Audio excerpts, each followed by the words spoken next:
بہت سارے گناہوں کے اندر مسلمان بھی اس رات میں گرفتار ہو جاتا ہے۔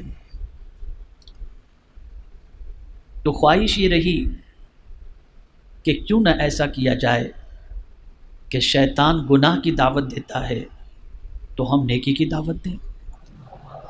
شیطان گناہوں کے ذریعے تباہ کرنا چاہتا ہے، ہم رسول اعظم صلی اللہ علیہ وسلم کی محبت کی دعوت کے ذریعے امت مسلمہ کو جہنم میں جانے سے روکنے کی کوشش کریں۔ اس لیے اس رات کا انتخاب کیا گیا، اور اس رات میں ان جگہوں پر جانے سے اور ان برائیوں سے دامن کو آلودہ کرنے سے بچانے کی کوشش کی گئی جن گناہوں میں گرفتار ہو کر سوائے تباہی اور بربادی کے اور کچھ مسلمان کے ہاتھ نہیں لگ سکتا۔ میرے پیارے آقا صلی اللہ تعالی علیہ وسلم کے پیارے دیوانوں، یہ ماہم کا علاقہ ہے، وانجا واڑی کا علاقہ ہے، اور اس علاقے میں الحمدللہ بہت سارے پڑھے لکھے سلجھے ہوئے دانشور موجود ہیں۔ ان کی نگاہوں سے دنیا کے حالات پوشیدہ نہیں، اور دنیا میں اس وقت جو مسلمانوں کی سچویشن ہے وہ مسلمانوں کی سچویشن بھی ان کی نگاہوں سے اوجھل نہیں۔ 1.5 ارب سے زائد پوری دنیا میں مسلمان ہونے کے باوجود آج سب سے زیادہ مظلوم، سب سے زیادہ پست، سب سے زیادہ تباہ، اور اگر میں یہ کہوں تو غلط نہ ہوگا، سب کی ٹھوکروں میں آنے والا اور پیروں سے روندے جانے والا اگر کوئی ہے تو وہ مسلمان آپ کو نظر آئے گا۔ ہماری سچویشن یہ ہے کہ بخار آ جائے، کھانسی ہو، بریتھنگ کا پرابلم ہو، کورونا ٹیسٹ کرا لیتے ہیں، ملیریا ٹیسٹ کرا لیتے ہیں تاکہ پتہ چلے کہ ہمیں کس وجہ سے یہ آیا، لیکن آج تک ہم نے یہ جاننے کی کوشش نہیں کی کہ پوری دنیا میں ہمیں تباہی جو نصیب ہوئی ہے وہ کیوں ہوئی۔ کبھی اس کی جاننے کی ہم نے کوشش نہیں کی، ورنہ قدرت نے تو ہمیں سب کچھ دیا، بن مانگے دیا۔ زمین ہم نے نہیں مانگی، اس نے خود سے عطا فرمائی۔ آسمان ہم نے نہیں مانگا، اس نے خود سے عطا فرمایا۔ چاند و سورج بن مانگے اس نے عطا فرمائے، پانی ہوا اس نے خود اپنی مرضی سے عطا فرمائے، بن مانگے اس نے عطا فرمایا۔ لیکن ہماری سچویشن یہ ہوئی کہ ہمیں یوں نہیں کہا گیا کہ تم جو ہے یہ ساری چیزیں تم کو دی جا رہی ہیں، تمہیں آنکھ بھی ہم دے رہے ہیں، زبان بھی دے رہے ہیں، کان بھی دے رہے ہیں، دماغ بھی دے رہے ہیں، پیر بھی دے رہے ہیں، ہاتھ بھی دے رہے ہیں، تو میرے بندو جس طرح چاہو تم استعمال کرو۔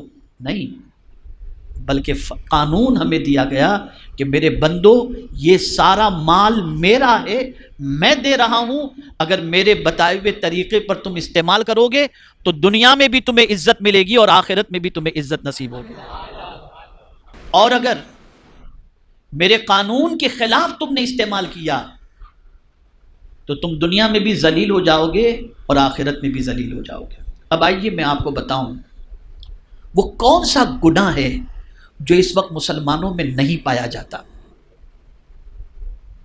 کون سا گناہ ہے؟ تو آپ اگر سروے کریں گے تو آپ کو پتہ چلے گا کہ ہر گناہ کے اندر اس وقت مسلمان گرفتار آپ کو نظر آئے گا، الا ماشاء اللہ۔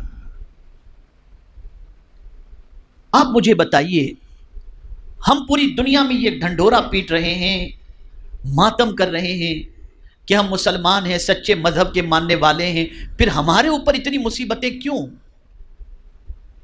تو میں آپ کو ایک بات عرض کروں، ہم نے خدا کو مانا ہے، ہم نے رسول کو مانا ہے، ہم نے قرآن کو اللہ کی آخری کتاب مانی ہے، تو جب ہم نے یہ سب مانا تو ہماری ذمہ داری ہے کہ ہم خدا کی بھی مانیں، رسول کی بھی مانیں اور قرآن کی بھی مانیں۔ آپ کو ایگزامپل کے ذریعے سمجھاؤں، 2 بچے کھیل رہے ہیں، ایک بچہ آپ کا ہے، ایک بچہ کسی اور کا ہے۔ آپ نے اپنے بچے کو آواز دی اور آپ کا بچہ آپ کی بات کو نہیں سنا، آپ کے بلانے پر نہیں آیا، اور آپ نے دوسرے بچے کو بھی آواز دی، وہ بھی نہیں آیا، دونوں آپ کی بات سنی انسنی کر دیں گے اور آپ کی پکار پر لبیک نہیں کہیں گے، تو آپ کس کو ماریں گے؟ دوسرے بچے کو ماریں گے یا اپنے بچے کو ماریں گے؟ جواب دیجئے۔ اپنے بچے، اس لیے کہ وہ تو ہے ہی دوسرا، یہ تو اپنا ہے۔ اپنا ہو کر نہیں مانتا تو جنہوں نے خدا کو معبود مانا ہی نہیں، اگر وہ نہیں مانتے تو ان کے لیے تو جہنم ہے ہی، لیکن تم تو خدا کو مان کر خدا کی نہیں مانتے تو تمہیں سزا ملنی ہی چاہیے۔ وہ بلا رہا ہے، تم اس کی آواز پر لبیک نہیں کہتے، وہ گناہوں سے روک رہا ہے، تم گناہوں سے نہیں رکتے۔ تو میرے پیارے آقا صلی اللہ تعالی علیہ وسلم کے پیارے دیوانوں، آج ہماری قوم کی تباہی اور بربادی کی سب سے بڑی وجہ یہ ہے کہ ہم نے اللہ اور اس کے رسول جل جلالہ و صلی اللہ علیہ وسلم کے فرامین کو پسے پشت ڈال دیا، اس لیے ہم تباہ ہو گئے۔ تعلیم میں ہم پیچھے، ریسرچ میں ہم پیچھے، بزنس میں ہم پیچھے، سیاست میں ہم پیچھے۔ کوئی ایک تو فیلڈ ایسی ہو جس میں ہم آگے ہوں، کوئی ایک فیلڈ بتا دیجیے۔ وجہ کیا ہے؟ گناہ ہمیں آگے بڑھنے نہیں دیتا۔ گناہ ایسی زنجیر ہے کہ یہ اگر کسی کے پیر میں بندھ جائے تو رفتار اس کی ختم ہو جاتی ہے، سست ہو جاتی ہے۔ میرے پیارے آقا صلی اللہ تعالی علیہ وسلم کے پیارے دیوانوں، آپ نفل پڑھتے رہیں، تہجد پڑھتے رہیں، اور تہجد پڑھنے کے بعد اگر آپ نے گناہ بھی کیے، اللہ کی نافرمانی بھی کی، اللہ کے رسول صلی اللہ علیہ وسلم کی نافرمانی بھی کی، تو آپ مجھے بتائیے کہ اس تہجد کے پڑھنے کا آپ نے کیا فائدہ اٹھایا، تلاوت کا آپ نے کیا فائدہ اٹھایا؟ میرے پیارے آقا صلی اللہ تعالی علیہ وسلم کے پیارے دیوانوں، اس سے یہ نہ سمجھیں آپ کہ میں تہجد سے روک رہا ہوں، میں نفل سے روک رہا ہوں، میں تلاوت سے روک رہا ہوں، کرتے رہیے اسے ضرور، لیکن ام المؤمنین حضرت عائشہ صدیقہ رضی اللہ تعالی عنہ سے یہ جو روایت حدیث، اسے سماعت فرمائیں۔ ام المؤمنین حضرت عائشہ صدیقہ رضی اللہ تعالی عنہ سے مروی ہے، کہتی ہے کہ آقائے کریم صلی اللہ علیہ وسلم نے ارشاد فرمایا کہ پہاڑ جتنی نیکیاں لانے سے بہتر ہے کہ تم گناہوں سے بچو، گناہوں سے بچو۔ اس لیے کہ یاد رکھنا، نیکی کرنا آسان ہے لیکن گناہ سے بچنا بہت ڈیفیکلٹ ہے۔ میں اگر آپ سے اس وقت کہہ دوں کہ اس وقت بیٹھ کر کے آپ 1000 مرتبہ درود شریف پڑھیں، آپ فوراً پڑھنا شروع کر دیں گے اور کاؤنٹنگ بھی کر لیں گے اور آپ ٹارگٹ پر پہنچ بھی جائیں گے۔ لیکن اگر میں آپ سے یہ کہوں کہ باہر نکل کر اپنی نگاہوں کو جھکائے رکھنا، کسی لڑکی کی طرف نگاہ مت اٹھانا، یہ ڈیفیکلٹ ہو جائے گا۔ اور یہی ہماری پہچان تھی، نگاہوں کی حفاظت۔ آپ کو بتاؤں، بیت المقدس کی جب چابی سپہ سالار اسلام کے حوالے کرنی تھی، اور جب فوج بیت المقدس کی طرف بڑھ رہی تھی اور وہاں کے عیسائیوں نے چابی مسلمانوں کے سپرد کرنے کی بات کی، تو جانتے ہیں آپ، جب مسلمانوں کا لشکر بیت المقدس کی طرف بڑھا تو اس وقت عیسائیوں نے خوبصورت لڑکیوں کو کنارے پہ کھڑا کر دیا کہ یہ نوجوان مسلمان جب آئیں تو تم اپنے حسن کا جادو ان پر بکھیرو تاکہ یہ بیت المقدس کو بھول کر تمہاری محبت میں گرفتار ہو جائیں۔ لیکن کمانڈر نے فوراً کہہ دیا تھا، سنو، شہر میں داخل ہونے سے پہلے اللہ کا فرمان سن لو کہ مولا نے فرمایا ہے قُلْ لِلْمُؤْمِنِينَ يَغُضُّوا مِنْ أَبْصَارِهِمْ، کہ میرے محبوب مومنوں سے کہہ دو کہ اپنی نگاہیں نیچی رکھیں۔ خبردار کسی فوجی کی نگاہ کسی لڑکی پر اٹھنی نہیں چاہیے۔ سارے فوجی نگاہیں جھکا کر کے بیت المقدس کی طرف بڑھے۔ جب سب گزر گئے اور آخری مجاہد باقی تھا تو ایک لڑکی نے کہا، پتہ نہیں یہ کیسے لوگ ہیں، ان کی نگاہوں میں کون سمایا ہوا ہے کہ ہماری طرف نگاہ اٹھا کر بھی نہیں دیکھتے۔ تو نوجوان مجاہد رکا اور نگاہیں نیچی کر کے اس نے کہا، جس کی نگاہوں میں مصطفیٰ کا جلوہ ہو وہ کسی لڑکی پر اپنے ایمان کو بیچا نہیں کرتا۔ تب بیت المقدس ہمارے پاس تھا۔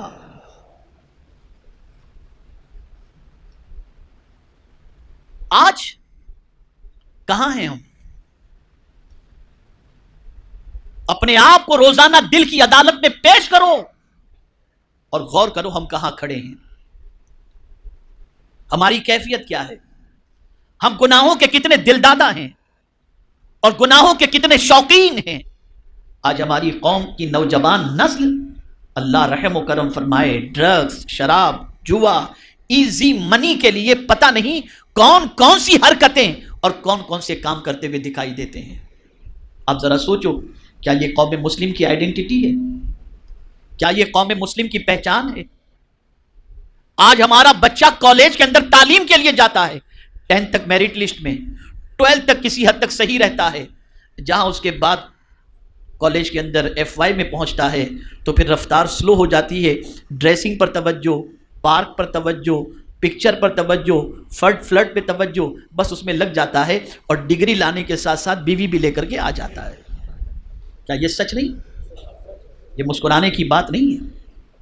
جس قوم کی عورتوں کا حال یہ ہو کہ سگنل پر بھیک مانگ رہی ہوں، اس قوم کا اگر نوجوان آوارہ گردی کرے اور اپنی قوم کی بچیوں کو صحیح طور پر عزت کی زندگی نہ دے سکے، اس قوم کے لیے دنیا میں کہاں سے عزت ہوگی؟ آپ مجھے بتائیے۔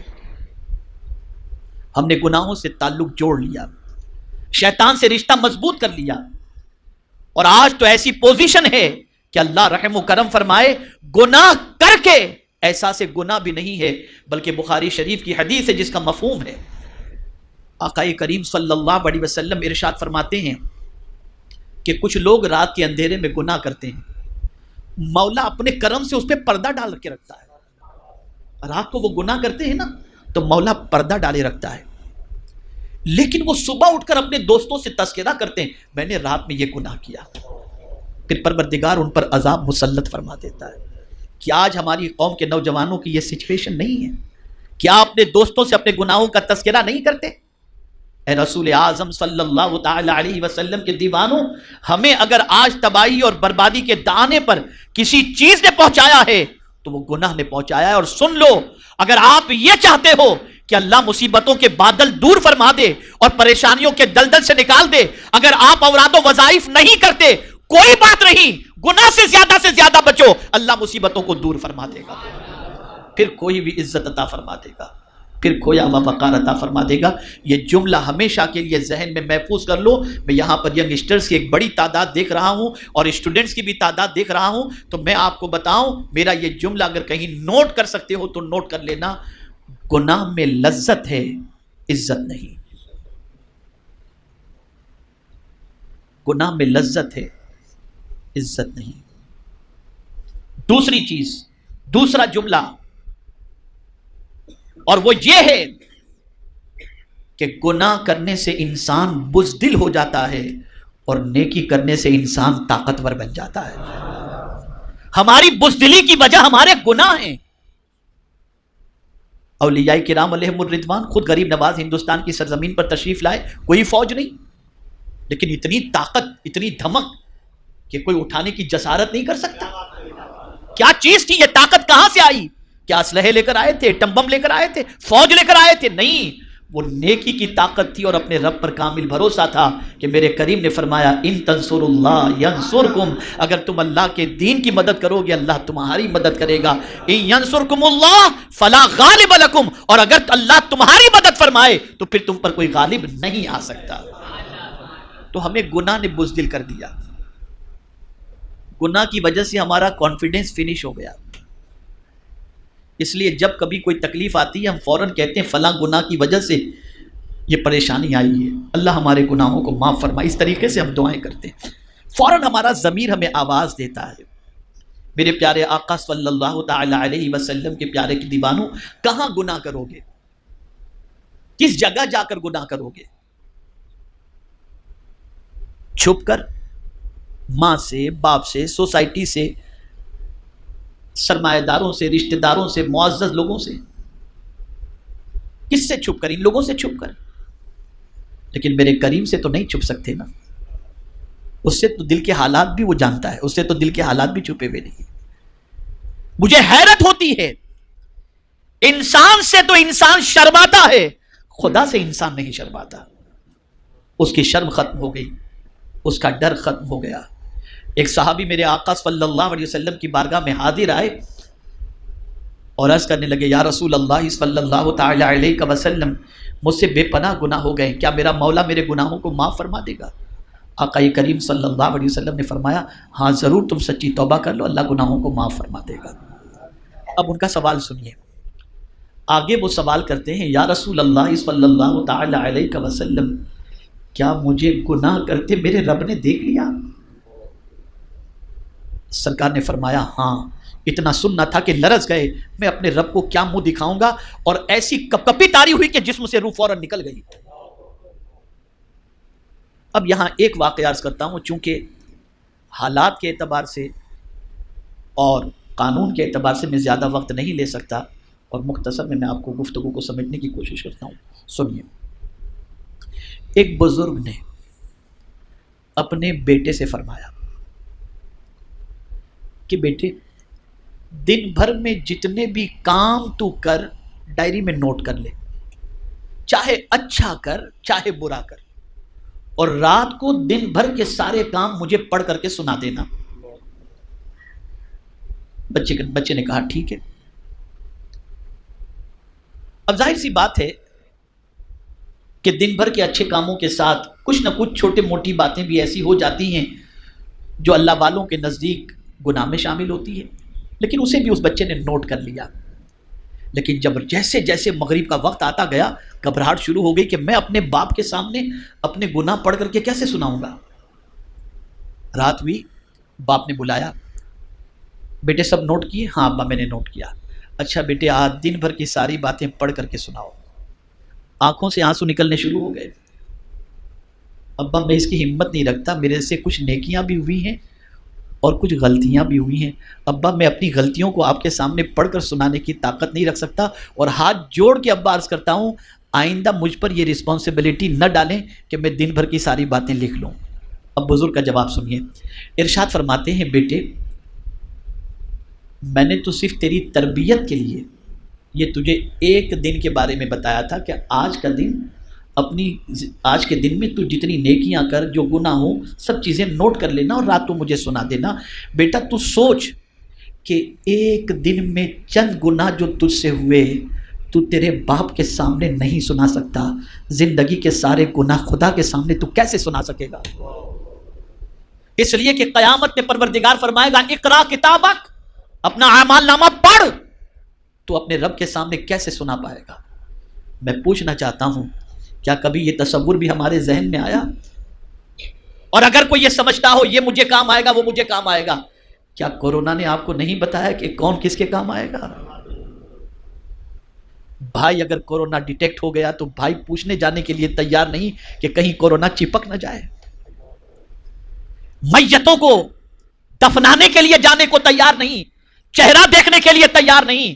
میں سمجھتا ہوں قیامت سے پہلے یہ چھوٹی قیامت آئی اور بتا دیا گیا سنو وہاں کوئی کسی کا نہیں ہوگا، وہ تمہیں سمجھ میں نہیں آ رہا تھا، آج دنیا میں ذرا دیکھ لو کوئی تمہیں کام آ رہا ہے.